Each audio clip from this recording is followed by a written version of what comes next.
Right. Ever tried to find that like perfect spot to really nail your studying? Yeah. Maybe the like focused quiet of a library Yeah. versus like the buzz of a coffee shop Right. that somehow keeps you alert. Yeah, I get it. That choice, that weighing of different factors to find the ideal environment for success, Right. that's exactly what we're digging into today. But for businesses, Interesting. we've got a fantastic overview here. Yeah. And it's going to give you a shortcut Okay. to understanding why location can be the make or break factor for so many companies. Absolutely, yeah. Location is everything, really, for businesses. It can really make or break them. Yeah. So we're going deep diving today into business location. We'll be talking about the crucial elements that shape these decisions, exploring the different types of locations that are available, and seeing how modern forces like technology and globalization are reshaping, the business landscape. Our aim is to give you the knowledge to quickly understand what really matters when it comes to where a business sets up shop. Perfect. So let's get right to it. Why is pinning down the right location such a big deal for a business in the first place? Yeah, it's a huge deal. What are the fundamental things they're considering? Well, ultimately, they're trying to create the optimal conditions for the business to flourish. Yeah. So a strategic location, it can really act as a magnet for the right customers. It can help keep those all-important costs in check. Yeah. Provide access to the necessary talent pool. Yeah. And even enhance the company's overall image. If you think about it, like a really high-end store, it's going to be located in a really high-end area. Yeah, absolutely. And so that's part of it. But you get it wrong. Yeah. And you could be facing an uphill battle. Right. With high expenses, difficulty reaching your target audience, and just a whole host of other challenges. It makes perfect sense. So the first point that we have in this overview is proximity to the market. Yeah. And on the surface, that seems pretty self-explanatory, right? You want to be near the people who are going to buy what you're selling. Right, yeah. That's the core idea, being close to your intended customers. Yeah. Just think about, your local bakery or your neighborhood pharmacy. Sure. Their success hinges on being easily accessible to the people who live nearby. Yeah, you need your daily bread. Exactly. And even for delivery-based businesses. Oh, okay. Being geographically close to their customer base translates into lower transportation costs and quicker service. Right. So it even applies, to those businesses that are delivering things. Yeah. So like Amazon strategically placing warehouses. Yeah, exactly. All over the place to get closer to their customers. And then for traditional retail, high footfall, a large number of potential customers just passing by. Right. That is often considered, like a prime asset. Yeah, that makes sense. But surely that's not the whole story. What about like businesses that offer something very specialized, something very niche? Right. Do they still rely as heavily on being right next door to everyone? Yeah, that's a key point. If a business is offering a very niche product or service, customers might be willing to travel a greater distance. Okay. And of course, the internet has fundamentally altered this dynamic. We see this with proximity marketing, which is using technologies like Bluetooth beacons and Wi-Fi tracking and geofencing. Whoa, fancy words. Yeah, it sounds complicated.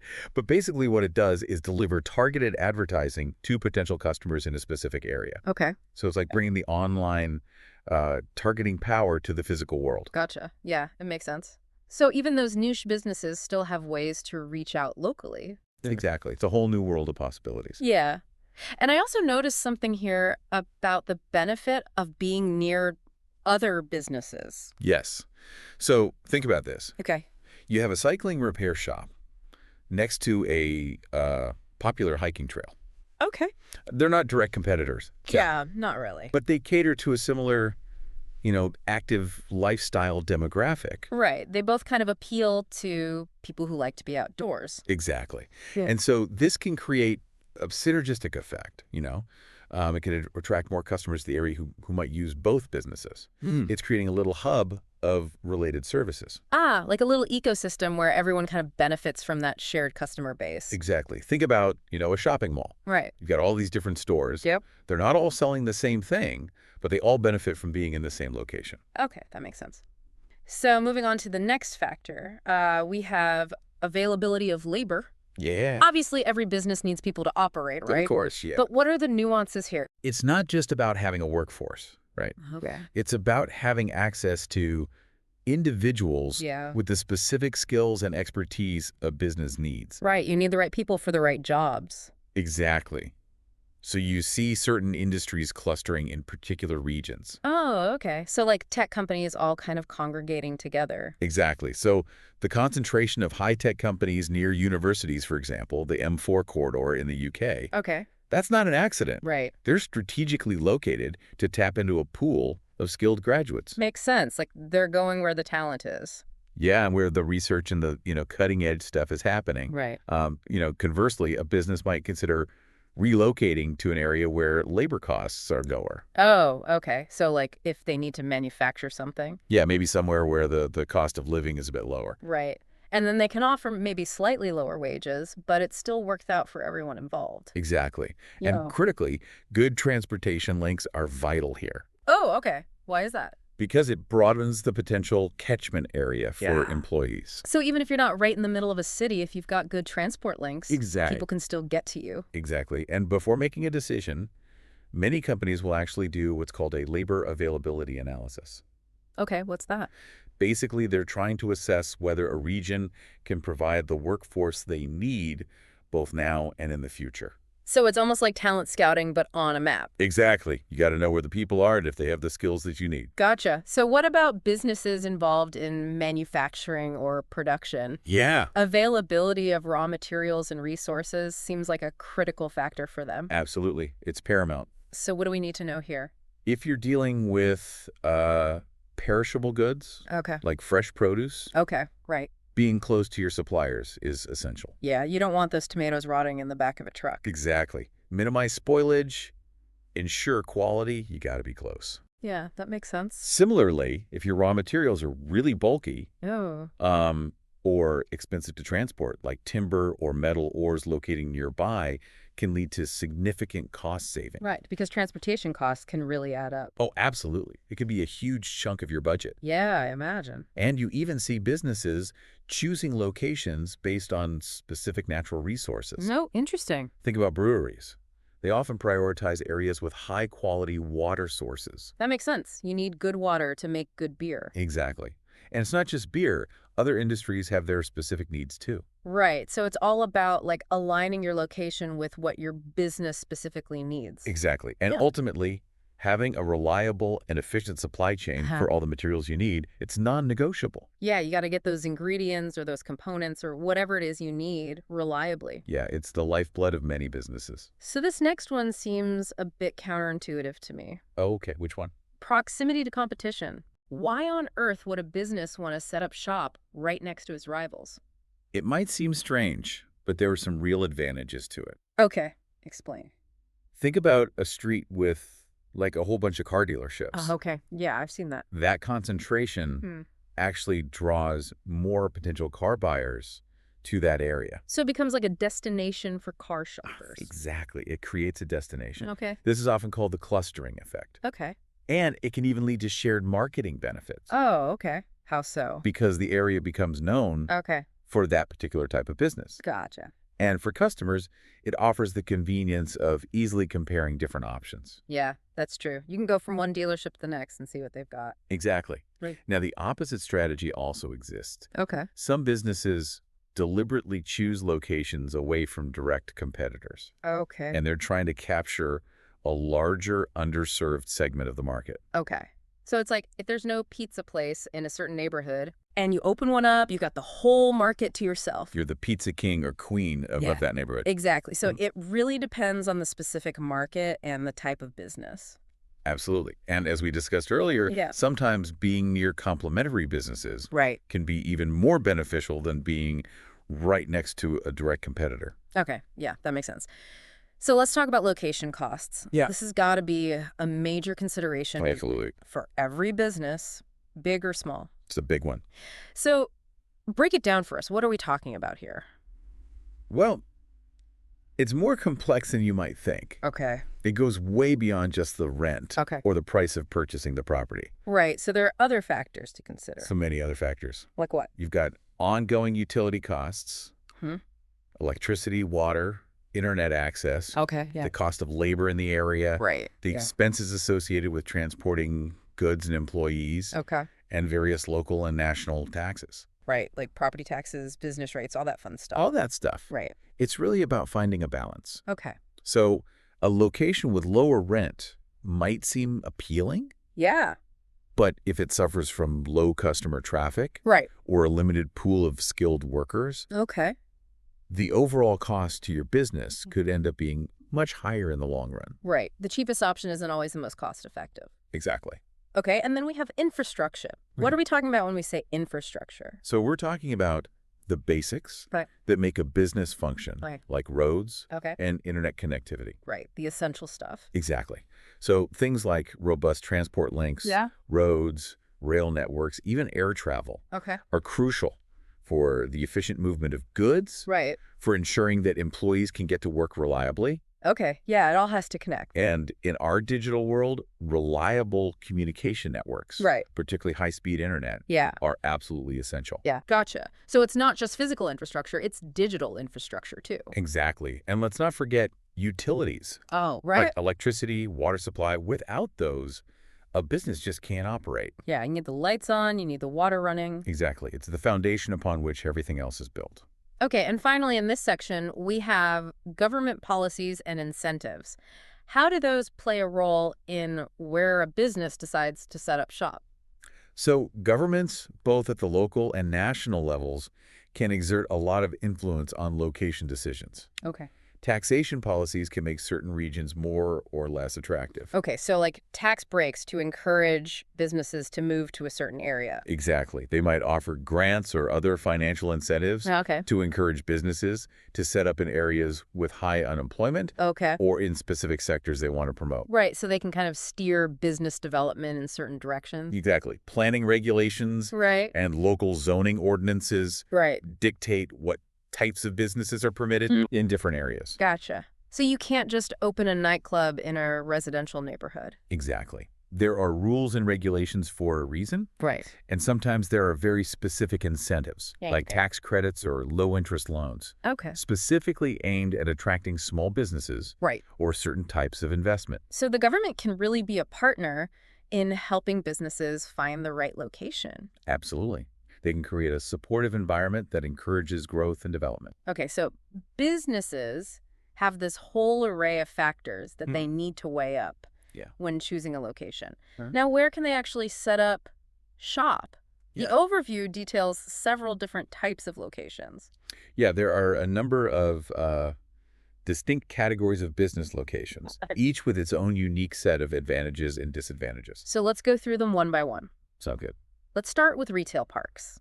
Now, when I think of retail parks, I picture large, out-of-town shopping areas with a collection of chain stores and ample parking. That's a very accurate picture. Okay, good. So the primary benefits are high visibility. They're often situated near major roads. Okay. And the significant customer traffic they attract, frequently drawn by large anchor stores. Anchor stores. Yeah, those are like the major retailers, the big names that serve as a big draw for shoppers. Okay, so like a big department store or a supermarket. Exactly. Those are your anchor stores. Okay. And as you mentioned, parking is usually plentiful. Right. But of course, these prime locations come with some downsides too. Okay, like what? Well, you've got high occupancy costs. Right, because it's prime real estate. Exactly.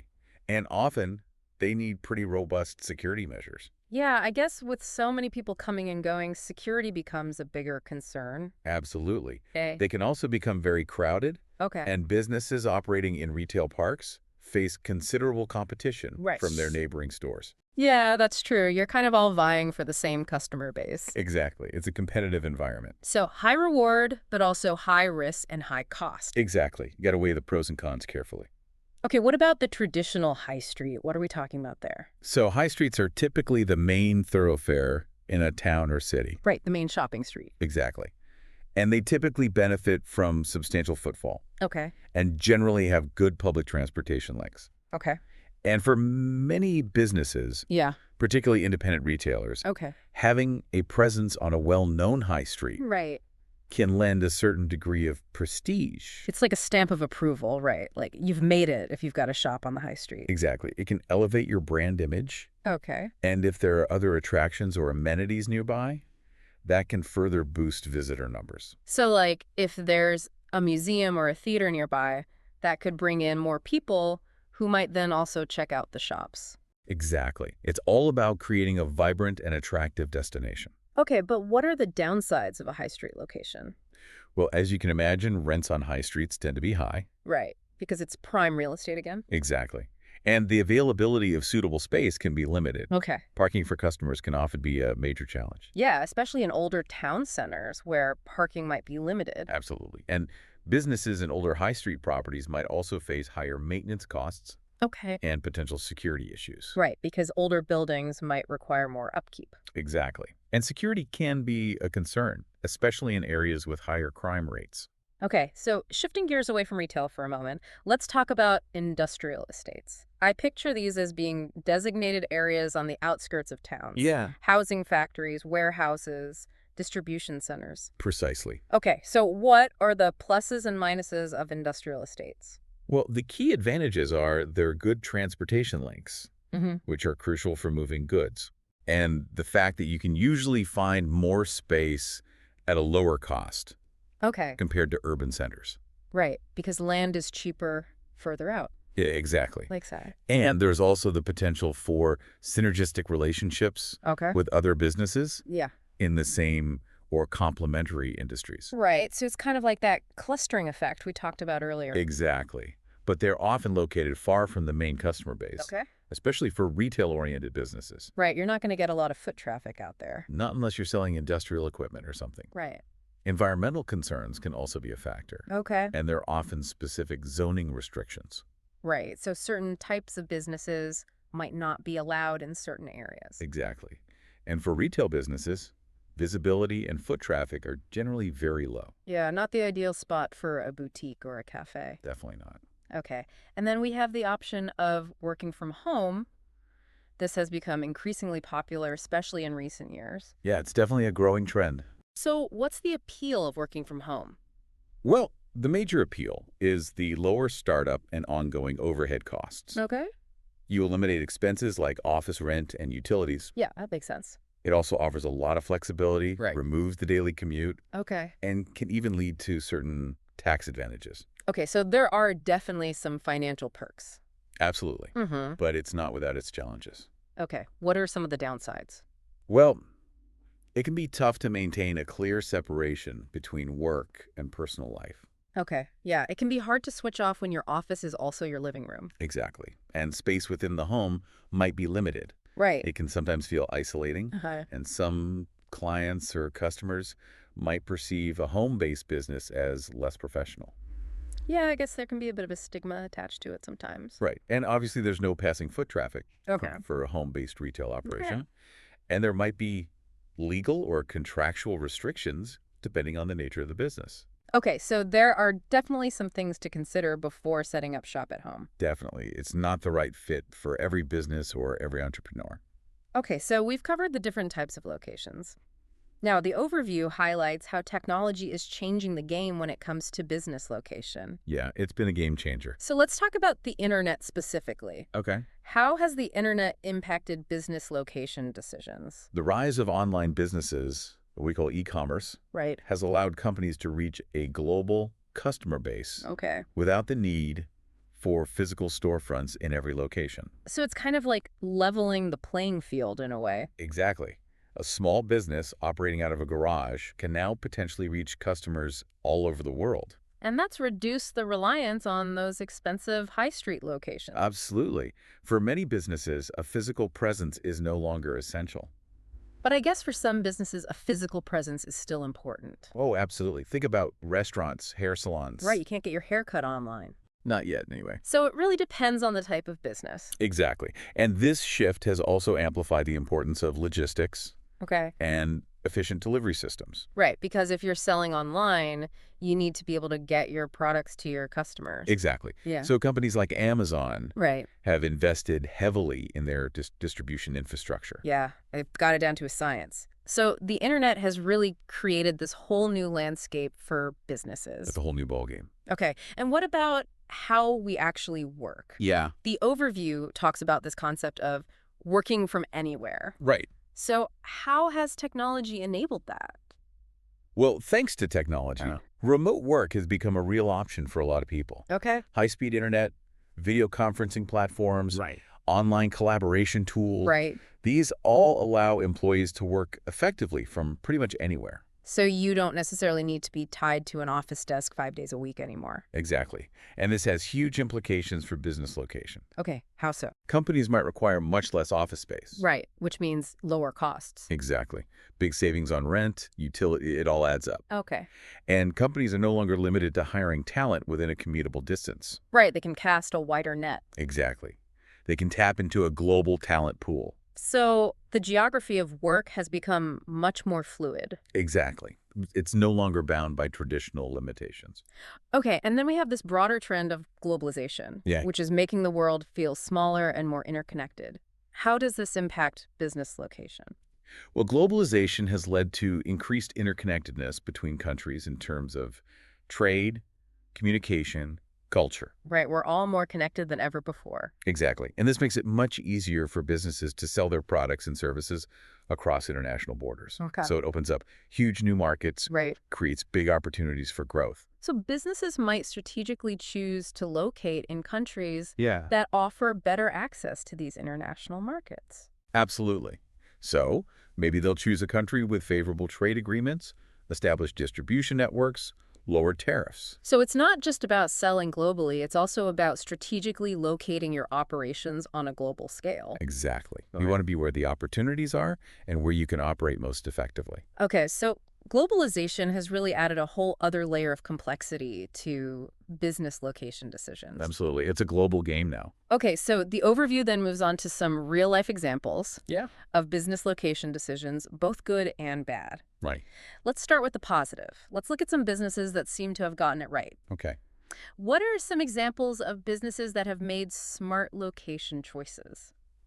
Well, these real-world examples are great for showing how these concepts actually work in practice. Okay, let's hear them. Take Starbucks, for instance. Okay. You consistently find them in high-visibility, high-traffic urban areas. Yeah, they're everywhere. That's a very deliberate strategy to capture a large volume of potential customers. Makes sense. They want to be where the people are. Exactly. Now, the clustering of tech companies in regions like Silicon Valley or the UK's M4 corridor, Right. that's a direct result of their need to be near a highly skilled workforce Okay. and centers of research and innovation. So they're going where the talent is. Exactly. They need those engineers and programmers, and they need to be at the forefront of technological advancements. Okay. What other examples do we have? Hotels. Yeah. They strategically locate themselves near popular tourist attractions. Yeah, that makes sense. You want to be where the tourists are. Exactly. You want to make it easy for them to find you and to access the attractions. Right. And similarly, you'll find a lot of coffee shops in busy city centers catering to the needs of office workers and commuters. So it's all about convenience and accessibility. Exactly. You want to be where people are already going. Okay. What other examples do we have? Well, Walmart, for example, they initially found success by focusing on smaller towns with less direct competition. So they kind of carved out a niche for themselves in areas where there wasn't already a big box retailer. Exactly. They were filling a gap in the market. Okay. McDonald's strategically positions its restaurants near highway exits. Right. And in busy urban and suburban areas. So easy access for people on the go. Exactly. And manufacturing companies often prioritize locations near major transportation hubs. Okay. Like ports or railway lines. Yeah, to easily move their goods around. Exactly. They need efficient and cost-effective ways to get their products to their customers. Okay, those are some really good examples of businesses that have strategically chosen their locations. Yeah, they've clearly thought carefully about all those factors we discussed earlier. Okay, so what about some businesses that have faced challenges? What can we learn from their mistakes? Well, these examples often serve as cautionary tales. They highlight what can happen if you fail to adapt. Okay. Or if you overlook crucial location factors. So give us some examples. Blockbuster's decline, for example. Oh, yeah, the video rental store. Exactly. Part of their problem was their continued reliance on physical stores in a world that was moving towards online streaming. Right. They didn't adapt quickly enough to the changing market. Exactly. They were stuck in the old way of doing things. Okay. And then you have Toys R Us. Right. They struggled to compete with online retailers despite having a big network of physical stores. So even having a physical presence wasn't enough to save them? Expert.